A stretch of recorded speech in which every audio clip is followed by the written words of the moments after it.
दोस्तों वीडियो में बात करेंगे कि ऑल पार्टी मीटिंग में क्या बवाल कट गया और उस बवाल के बाद विपक्ष ने क्यों वॉकआउट कर दिया। राहुल गांधी ने पीएम मोदी को क्या खरी खरी सुना दी। संसद के सत्र से पहले सरकार ने ऑल पार्टी मीटिंग बुलाई थी। जैसे कि परंपरा होती है, सरकार अपना एजेंडा बताती है कि सरकार कौन से बड़े बिल लेकर आ रही है, विपक्ष से समर्थन मांगती है। विपक्ष अपनी बात रखता है कि इन मुद्दों पर हम डिबेट चाहते हैं। संसदीय कार्य मंत्री को बताया जाता है, अगर प्रधानमंत्री मौजूद होते हैं तो उन्हें भी बताया जाता है। लेकिन अक्सर क्या होता है, सरकार अपना एजेंडा चलाती है, जो बिल लाने होते हैं उन्हें लाया जाता है, विपक्ष के विरोध के बावजूद पास कराया जाता है। ऑल पार्टी मीटिंग में जिन बिलों के बारे में बताया नहीं जाता वो भी अचानक प्रकट कर दिए जाते हैं। बार बार विपक्ष धोखे का आरोप लगाता है। इस बार ऑल पार्टी मीटिंग में क्या हुआ? ऑल पार्टी मीटिंग में जाते ही सभी विपक्षी नेता किस बात को लेकर हैरान रह जाते हैं और फिर गुस्सा जताकर वॉकआउट कर देते हैं। महुआ मोइत्रा का बयान सुनिए कि ऑल पार्टी मीटिंग में क्या खेल किया है सरकार ने। Today the entire opposition, all parties including the Indian National Congress, the Samajwadi Party, the DMK, the JMM, the Aam Aadmi Party, the National Conference, the left parties, the Shiv Sena UBT have all walked out of the all party meeting in protest because the so-called NCPI, which is an unrecognized party, the strength of the All India Trinamool Congress in the list provided by the table office is shown to be 28 members. These so-called rebel 20 MPs, their merger has not been approved by the Speaker. The 20 disqualification petitions are still pending. After the 91st Amendment, there is no room for a separate block. So on what grounds did the Parliamentary Affairs Minister extend an invitation to these 20 rebel MPs and how are they attending this meeting? We have registered our strong protest and walked out as a symbol of our protest. We have walked out. वापस जा रहे हैं। Sir एक बार बता दीजिए, आपने walkout किया क्यों? बहुत बार बताया एक बार कि एक ही लोग को आपने किया क्या नाराज क्या तो बहुआ तो अभी बोला, एक बार बोलने से नहीं होता। The concern is that unrecognized party has been called to this meeting. Party which has not been recognized by the speaker, whose name does not appear on the website. There is no scope for a separate block. Why have they been invited by the parliamentary affairs?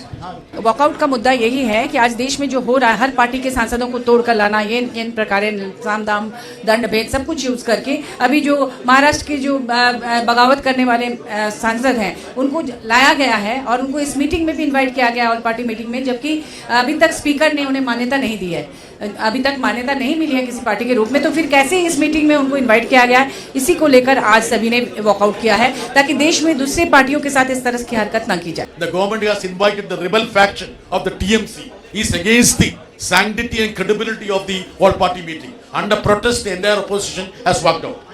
वो TMC के साथियों के सहयोग और समर्थन के लिए किया है। पूरा विपक्ष एक है, कितना भी सरकार तोड़फोड़ के प्रयास करे, विपक्ष के बीच कोई भी मतभेद नहीं करा पाएंगे। तो टीएमसी सांसद महुआ मोइत्रा, कांग्रेस, समाजवादी पार्टी, आम आदमी पार्टी, झारखंड मुक्ति मोर्चा, तमाम दलों के सांसदों को आपने सुना कि किस आधार पर बॉयकॉट किया गया ऑल पार्टी मीटिंग का। मीटिंग में शामिल होने पहुंचे नेता क्यों बाहर आ गए? जब अंदर देखा कि क्या खेल चल रहा है, किन्हें बुलाया गया है मीटिंग के लिए। जो बागी सांसद टूट कर गए थे टीएमसी से, जो एनसीपीआई नाम के एक अनजान से दल में चले गए, अब सरकार ने उन्हें भी ऑल पार्टी मीटिंग के लिए बुला लिया।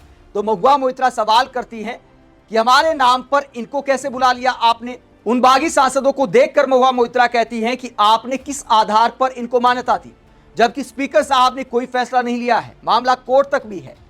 तो आपने किस आधार पर इनको ऑल पार्टी मीटिंग में बुलाया? इसके अलावा जो उद्धव ठाकरे से टूटकर दोबारा गए, जो तोड़फोड़ के बाद जो सांसद फिर से अलग हुए, उन्हें भी बुलाया गया। तो इस नाम पर उद्धव ठाकरे गुट के नेता भी विरोध करते हैं और तमाम दलों के नेता मीटिंग से वॉकआउट कर जाते हैं। दोस्तों, इस मुद्दे के अलावा राहुल गांधी ने एक और मुद्दे पर पीएम मोदी को सुनाया है, जो इस बात को दिखाता है कि आने वाला जो संसद सत्र है वो काफी हंगामेदार हो सकता है। राहुल गांधी और मल्लिकार्जुन खड़गे ने एक चिट्ठी लिखी है पीएम मोदी के नाम। राहुल गांधी ने क्या बोला है चिट्ठी में? राहुल गांधी ने खुद सोशल मीडिया पर पोस्ट की है वो चिट्ठी जो पीएम मोदी को लिखी गई है। और क्या बोला है राहुल गांधी ने? पीएम मोदी के नाम ये संबोधन लिखते हुए इस चिट्ठी में क्या लिखा है राहुल गांधी ने, इसका हिंदी अनुवाद आपको बता देते हैं, जो इस बात को दिखाता है कि राम मंदिर चंदा चोरी का मामला भी इस बार के संसद सत्र में बड़ा मुद्दा होने वाला है। हालांकि उसके बाद पेपर लीक का मुद्दा भी उठेगा। इसके अलावा भी तमाम मुद्दे हैं। E20 फ्यूल का मुद्दा, तमाम मुद्दों पर कांग्रेस साफ कर चुकी है कि इन मुद्दों को संसद में उठाया जाएगा। राम मंदिर को लेकर क्या बोला है राहुल गांधी ने चिट्ठी में पीएम मोदी को? राहुल गांधी और खड़गे की इस संयुक्त चिट्ठी में क्या लिखा गया है? माननीय प्रधानमंत्री जी, आप श्री राम जन्मभूमि तीर्थ क्षेत्र ट्रस्ट में हजारों करोड़ रुपए की कथित चोरी से अवगत हैं। लाखों श्रद्धालुओं ने अपनी मेहनत की कमाई, आस्था, श्रद्धा और विश्वास के साथ दान की, लेकिन इस कथित चोरी के कारण वो स्वयं को ठगा हुआ महसूस कर रहे हैं। आगे राहुल गांधी कहते हैं, आपने सर्वोच्च न्यायालय के निर्देशों के आधार पर संसद में इस ट्रस्ट के गठन की घोषणा की थी, लेकिन इसके सभी सदस्यों की नियुक्ति आपकी सरकार द्वारा की गई है। यह सार्वजनिक रूप से ज्ञात है कि ट्रस्ट के सदस्य RSS, विश्व हिंदू परिषद और उनसे जुड़े संगठनों से जुड़े रहे हैं। ट्रस्ट के पूर्व महासचिव, जिन पर कथित रूप से आरोप लगे हैं, आपके करीबी सहयोगी भी रहे हैं। ऐसे गंभीर मामले पर आपकी चुप्पी स्वीकार्य नहीं है। जवाबदेही सुनिश्चित करना और न्याय दिलाना आपकी जिम्मेदारी है। हम आपसे आग्रह करते हैं कि ट्रस्ट के वित्तीय मामलों की तत्काल, स्वतंत्र और व्यापक जांच कराई जाए। इसमें नगद, सोना, चांदी और अन्य सभी प्रकार के चढ़ावे के प्रबंधन की जांच शामिल हो। जांच के निष्कर्ष और ट्रस्ट के खातों को सार्वजनिक किया जाए, ताकि प्रत्येक श्रद्धालु जान सके कि उसके द्वारा दिए गए दान का उपयोग किस प्रकार किया गया। इस मामले में जो भी दोषी पाए जाएं, उन्हें उनके पद या प्रभाव की परवाह किए बिना जवाबदेह ठहराया जाए। आपकी सरकार और इस ट्रस्ट की विश्वसनीयता इस बात पर निर्भर करती है कि आप कितनी पारदर्शिता और कितनी तेजी से कार्रवाई करते हैं। पूरे देश की नजर इस पर है। तो राहुल गांधी पीएम मोदी पर सवाल उठाते हैं कि आप चुप क्यों हैं? निष्पक्ष जांच की मांग करते हैं और जांच का परिणाम सार्वजनिक करने की भी डिमांड करते हैं। यानी राम मंदिर पर संसद में चर्चा की मांग की जाएगी। मोदी सरकार का स्टैंड हो सकता है कि भैया ये तो राम मंदिर ट्रस्ट का मामला है, सरकार से इसका क्या लेना देना है। तो चर्चा को मंजूरी मिलेगी सरकार की तरफ से, स्पीकर की तरफ से, इस बात की उम्मीद बहुत कम है। जहां तक पेपर लीक का मुद्दा है, तो सरकार कह सकती है कि हमने तो पेपर लीक पर कड़ा कानून बना दिया है, तो उस पर भी चर्चा की जाएगी। इस बात की उम्मीद बहुत कम दिखाई देती है, क्योंकि धर्मेंद्र प्रधान बैकफुट पर है। जंतर मंतर पर उनके इस्तीफे को लेकर अनशन चल रहे हैं। कांग्रेस लगातार तमाम शहरों में प्रोटेस्ट कर रही है, लेकिन सरकार की तरफ से अब तक कोई सफाई, कोई बयान जारी नहीं किया गया है। यहां तक कि धर्मेंद्र प्रधान को डिफेंड करते हुए भी सरकार ने कोई पक्ष नहीं रखा है। ऐसे में सरकार के पास बोलने को ज्यादा कुछ है नहीं, तो लगता है कि इसको भी चर्चा के लिए मंजूरी मिलना बड़ा मुश्किल है। ऐसे में इस बात की उम्मीद ज्यादा दिखाई देती है कि विपक्ष लगातार मांग करता रहेगा, उसके बाद संसद की कार्रवाई ठप हो जाएगी। सरकार विपक्ष पर आरोप लगाएगी कि देखिए बेवजह हंगामा किया जा रहा है, उसके बाद मीडिया उसमें मदद करेगी। यही सारा खेल इस बार के संसद सत्र में देखने को मिल सकता है।